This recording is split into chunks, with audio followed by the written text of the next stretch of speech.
শেখ হাসিনা যে বদনাম করে এই লোকটা, এই লোকটার নাম কি, এটা কে?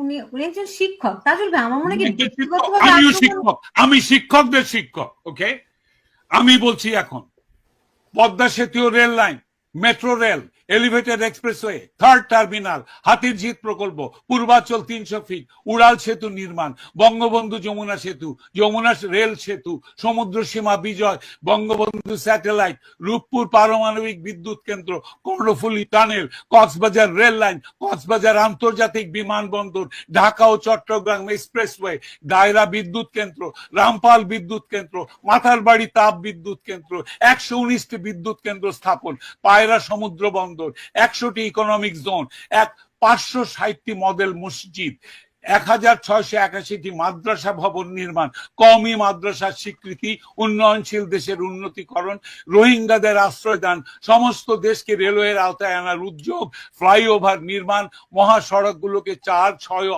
8 লাইনে উন্নীত করা, এশিয়া হাইওয়ে রোড প্রকল্প, ঘরে ঘরে বিদ্যুৎ, ফ্লাইওভার, নদী ভাঙ্গন রোধ, শ্রমিকের মজুর বৃদ্ধি, বয়স্ক ভাতা, মাতৃত্বকালীন ভাতা, বিধবা ভাতা, মুক্তিযোদ্ধা ভাতা, শিক্ষা ভাতা, প্রতিদ্বন্দ্বী ভাতা, স্বামী পরিত্যক্তদের ভাতা, জেলেদের খাদ্য সহায়তা, ইমামদের ভাতা, বাসস্থান, বৈশাখী ভাতা, ডিজি কার্ড, আরো অজস্র। আমার দম কুলাচ্ছে না এতগুলো পড়তে। 15 বছরে যদি এতগুলো কাজ কেউ করে থাকে, তাকে কোন চক্রান্তকারী এই টাকা পাচার করার দেয়? আর সে যদি ডিকটেটর হয়, খুব ভালো করেছে।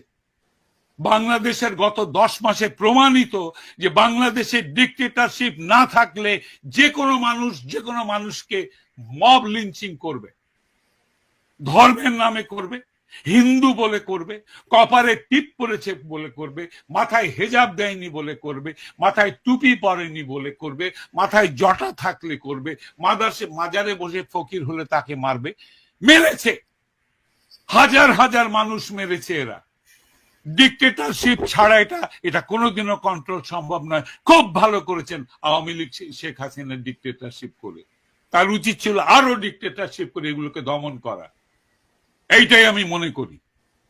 বাংলাদেশের মানুষের কপালে গণতন্ত্রের দরকার নেই।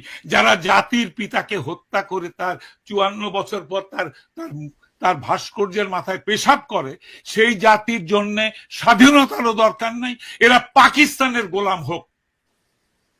পাকিস্তান তো এসছে, সঙ্গে সঙ্গে পা চাটা শুরু করেছে।